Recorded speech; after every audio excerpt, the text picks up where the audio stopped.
मणिकरण हिमाचल प्रदेश के कुल्लू डिस्ट्रिक्ट की पार्वती वैली में व्यास और पार्वती रिवर के बीचों बीच बसा हुआ एक फेमस तीर्थ स्थल है। मणिकरण की खूबसूरती इस तरह लोगों को आकर्षित करती है कि हर कोई एक न एक बार अपनी लाइफ में मणिकरण जरूर आना चाहता है। मणिकरण अपने गर्म पानी के कुंड, गुरुद्वारा मणिकरण साहिब, शिव टेम्पल, नैना देवी टेम्पल और अपने प्राकृतिक नज़ारों के लिए प्रसिद्ध है। हिंदू मान्यताओं के अनुसार इस घाटी यानी वैली में प्राचीन काल में देवी पार्वती के कान की बाली में से एक मणि यानी कि स्टोन नहाते समय पानी में गिर गया। भगवान शिव ने कुछ लोगों से मणि ढूंढने के लिए कहा, लेकिन वो नहीं मिली। इसी से भगवान शिव नाराज हो गए और उन्होंने अपना तीसरा नेत्र खोल दिया, जिससे नैना देवी यहाँ प्रकट हुई और माता नैना देवी ने बताया कि पार्वती माता की मणि पाताल में शेषनाग के पास है। देवताओं के प्रार्थना करने पे शेषनाग ने मणि वापस कर दी, लेकिन शिवजी इतने ज्यादा नाराज हो गए थे कि उन्होंने जोर की फुंकार भरी, जिससे इस जगह पर गर्म पानी निकला। तभी से इस जगह का नाम पड़ा मणिकरण। वहीं सिख मान्यताओं के अनुसार गुरु नानक देव जी ने यहाँ ध्यान लगाया था और बड़े बड़े चमत्कार किए थे। तो ये तो बात हुई पौराणिक मान्यताओं की। अब बात करते हैं कि मणिकरण और उसके आसपास के एरियाज को आप कैसे घूम सकते हैं। तो इस बात का अंदाजा लगाना थोड़ा सा मुश्किल है कि आप कौन से शहर से मणिकरण और उसके आसपास के एरियाज को घूमने के लिए आ रहे हैं। तो हम दिल्ली और चंडीगढ़ को सेंटर पॉइंट मान के चलते हैं। तो मणिकरण और उसके आसपास के घूमने वाले प्लेसेस जैसे कसोल और तोश को हमने डेज के हिसाब से बांट दिया है। तो आइए डिस्कस करते हैं एक एक करके।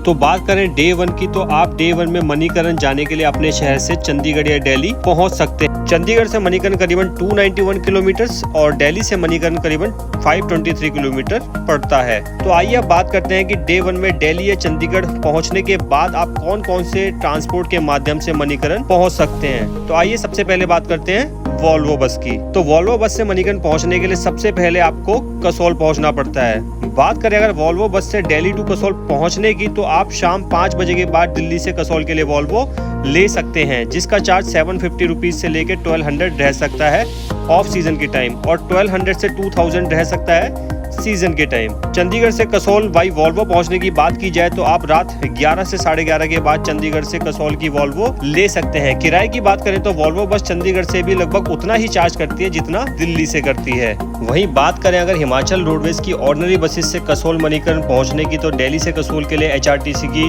कोई भी डायरेक्ट बस नहीं है। आपको पहले दिल्ली से भुंटर पहुंचना पड़ेगा। दिल्ली से भुंटर करीबन 488 किलोमीटर दूर है और इस दूरी को तय करने में आपको करीबन 12 से 13 घंटे लग सकते हैं। दिल्ली से भुंटर की बस किराए की बात करें तो 823 यानी 823 रुपीज का चार्ज आपको इस बस में देना पड़ सकता है। उसके बाद आप भुंतर से बरशैनी की बस ले सकते हैं, जिसमें 120 से 150 यानी 120 से 150 का चार्ज रहता है। इस बस का फायदा ये है कि इससे आप कसोल भी उतर सकते हैं, चाहे तो आप मणिकरण भी डायरेक्ट उतर सकते हैं। बात करें अगर ट्रेन की, तो आप बाई ट्रेन भी मणिकरण पहुंच सकते हैं। मणिकरण के सबसे नज़दीक railway station Jogindernagar railway station है, बट ये रेलवे स्टेशन मैं आपको बिल्कुल भी सजेस्ट नहीं करूंगा, क्योंकि इस रेलवे स्टेशन पे टॉय ट्रेन चलती हैं और आपकी सिटी से यहाँ तक के लिए डायरेक्ट ट्रेन अवेलेबल नहीं हो पाएगी। तो अगर आप ट्रेन से मणिकरण आने का प्लान बना रहे हैं तो मैं आपको चंडीगढ़ रेलवे स्टेशन आने की सलाह दूंगा, जहां से आप डायरेक्ट बस पकड़ के कसोल या मणिकरण पहुंच सकते हैं, और उसके अलावा पर्सनल टैक्सी करके भी कसोल मणिकरण जा सकते हैं। आप बाई फ्लाइट भी मणिकरण आ सकते हैं। मणिकरण का सबसे नज़दीकी एयरपोर्ट भुंटर एयरपोर्ट है, जिसको कि कुल्लू एयरपोर्ट भी बोला जाता है। तो अगर आप बाई फ्लाइट आना चाहते हैं तो आप भुंटर एयरपोर्ट आ सकते हैं और वहां से टैक्सी करके मणिकरण पहुंच सकते हैं। तो डे 2 की सुबह होती है सुंदर नज़ारों के साथ, जिसमें आप सुंदरनगर लेक, मंडी का पंडो डैम और टनल, साथ बहती ब्यास रिवर, हनोगी माता मंदिर और कुल्लू के हसीन नज़ारों का लुत्फ उठा सकते हैं। जैसे जैसे आप कसोल के नज़दीक पहुंचने लगते हैं, वैसे वैसे नज़ारे और भी ज़्यादा सुंदर होने लगते हैं, क्योंकि आप पार्वती वैली में प्रवेश कर चुके होते हैं। और पार्वती वैली की खूबसूरती इतनी ज़्यादा आकर्षित करती है जिसको शब्दों में बयान नहीं करा जा सकता है। तो मैं ये मान के चलता हूँ कि आप पहले कसोल पहुँचेंगे और उसके बाद मणिकरण के लिए निकलेंगे।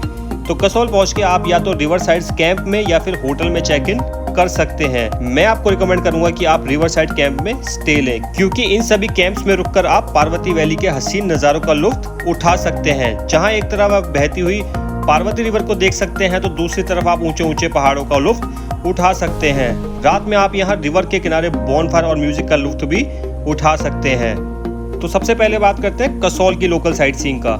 ये ब्रिज कसौल का one of the famous photographic attraction में से एक है। अगर आप कसौल गए और इस ब्रिज के ऊपर आपने फोटोज नहीं क्लिक की तो मैं ये मानूंगा कि आप कसौल गए ही नहीं। ये ब्रिज पार्वती नदी के ऊपर बना हुआ है, जिसे आप 4 से 5 मिनट की वॉक का एंजॉय करते हुए घूम सकते हैं। इस ब्रिज से पार्वती नदी के नज़ारे देखने लायक होते हैं। छलेल ट्रैक। कसौल ब्रिज क्रॉस करके आप छलेल विलेज का छोटा सा ट्रैक कर सकते हैं।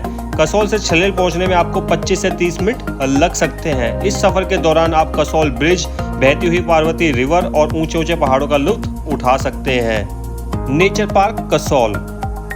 अगर आपके साथ छोटे छोटे बच्चे हैं तो आप नेचर पार्क कसौल भी विजिट कर सकते हैं, जिसका एंट्री चार्ज 20 रुपीज रहता है फॉर एडल्ट। यहाँ बच्चों के लिए काफी सारे झूले, एक्टिविटीज पॉइंट, फोटोग्राफिक पॉइंट बनाए गए हैं। कैफेज इन कसौल। कसौल अपने कैफेज के लिए भी काफी फेमस है। यहाँ काफी सारे फेमस कैफे हैं, जैसे कि the cafe sunshine, the evergreen, freedom cafeteria, stone garden cafe. इसके अलावा कसौल अपनी कुछ अदर एक्टिविटीज के लिए भी फेमस है, जिसको वीडियो में एक्सप्लेन करना मुमकिन नहीं है। और इन्हीं सभी एक्टिविटीज की वजह से यहाँ पे काफी सारी इजरायली लोग भी आपको घूमते हुए कैफेज में, सड़कों पर देखने को मिल जाएंगे। इजरायली ज्यादा होने की वजह से कसौल को मिनी इजराइल भी बोला जाता है। कसौल में कुछ टाइम स्पेंड करने के बाद आप टैक्सी, बाई बस या बाई वॉक नज़ारों को एंजॉय करते करते मणिकरण पहुंच सकते हैं। कसौल से मणिकरण की दूरी करीबन 5 किलोमीटर है, तो वॉक करने में आपको थोड़ी परेशानी हो सकती है। आप कसौल से मणिकरण बाई बस भी जा सकते हैं। काफ़ी सारी लोकल बसेज रूट पे चलती हैं जो 10 रुपीज़ तक का चार्ज करती हैं।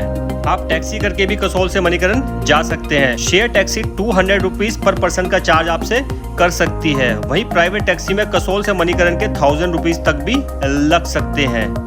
तो बात करें अगर मणिकरण की, तो मणिकरण में आप मणिकरण साहिब गुरुद्वारा, शिव टेम्पल, नैना देवी टेम्पल में दर्शन कर सकते हैं। इसके अलावा मणिकरण गुरुद्वारा साहिब में आप लंगर चख सकते हैं। खास बात यह है कि यहाँ बनाए गए लंगर में चावल और सब्जियां यही गर्म पानी के स्रोतों में पकाई जाती हैं। इसके अलावा आप यहाँ गर्म पानी के कुंड में नहा भी सकते हैं। नहाने वाले कुंड को यहाँ स्विमिंग पूल का रूप दिया गया है, जिसमें पानी थोड़ा सा कम गर्म होता है और उसमें आप आसानी से नहा सकते हैं। थोड़ी स्विमिंग का लुत्फ भी उठा सकते हैं। इस दिन आप मणिकरण से तोश के लिए निकल सकते हैं, जो कि मणिकरण से 16 किलोमीटर की दूरी पर स्थित एक गांव है। ध्यान देने वाली बात यह है कि तोश तक बस नहीं जाती है, तो तोश बस से पहुंचने के लिए आपको पहले बरशैनी उतरना पड़ता है और वहां से 3 किलोमीटर का ट्रैक करना पड़ता है। कसौल और मणिकरण से बरशैनी के लिए लोकल बसेस 30 रुपीज़ तक का चार्ज कर सकती हैं। और वहीं प्राइवेट टैक्सी की बात करी जाए तो प्राइवेट टैक्सी कसौल मणिकरण से तोश पहुंचाने के 1000 रुपीज़ तक चार्ज कर सकती है। बात करें अगर तोश में घूमने वाले प्लेसेस की, तो एज सच तोश में घूमने के लिए मैन मेड या फैंसी स्ट्रक्चर्स नहीं है, पर यकीन मानिए कि पार्वती वैली में बसा ये विलेज इतना सुंदर है कि एक बार यहाँ जाने के बाद आपका यहाँ से आने का मन बिल्कुल भी नहीं करेगा। तोश में स्टेइंग ऑप्शन की बात करी जाए तो यहाँ आपको बड़े बड़े होटल्स नहीं मिलने वाले हैं। आप यहाँ होम स्टे, हॉस्टल या कैंप में रुक सकते हैं, या फिर कसौल वापस आकर होटल या रिवर साइड कैंप्स में स्टे ले सकते हैं। अगर आप ट्रैकिंग के शौकीन हैं और ट्रैकिंग करना आपको अच्छा लगता है, तो आप खीरगंगा का ट्रैक प्लान कर सकते हैं। खीरगंगा ट्रैकिंग अपने आप में एक एडवेंचर है, जहां आप पार्वती वैली से लेके बड़े बड़े पहाड़, खीरगंगा में बहते जगह जगह पर झरने, प्राकृतिक नजारे और खीरगंगा के ट्रैक के टॉप पर बने हुए गर्म पानी के कुंड में नहाने का लुत्फ उठा सकते हैं। इस ट्रैक की बात की जाए तो इसकी टोटल लेंथ करीबन 13 से 14 किलोमीटर रहती है। बरशैनी से ये ट्रैक स्टार्ट होता है और इस ट्रैक को करने में करीबन 2 दिन लग जाते हैं। इसके अलावा आप कुल्लू मनाली ट्रिप में भी मणिकरण को ऐड कर सकते हैं। कुल्लू मनाली के साथ मणिकरण प्लान करने के लिए आप ऊपर आई बटन पे शो होने वाली वीडियो को देख सकते हैं। तो होपफुली ये वीडियो आपको पसंद आई होगी, और अगर पसंद आई है तो वीडियो को लाइक, शेयर करें और चैनल को सब्सक्राइब करें। इसके अलावा कसौल, मणिकरण, तोश, खीरगंगा का पैकेज लेने के लिए या फिर कुल्लू मनाली मणिकरण का पैकेज लेने के लिए डिस्क्रिप्शन में दिए गए मोबाइल नंबर या इंस्टाग्राम आईडी पे कांटेक्ट कर सकते हैं।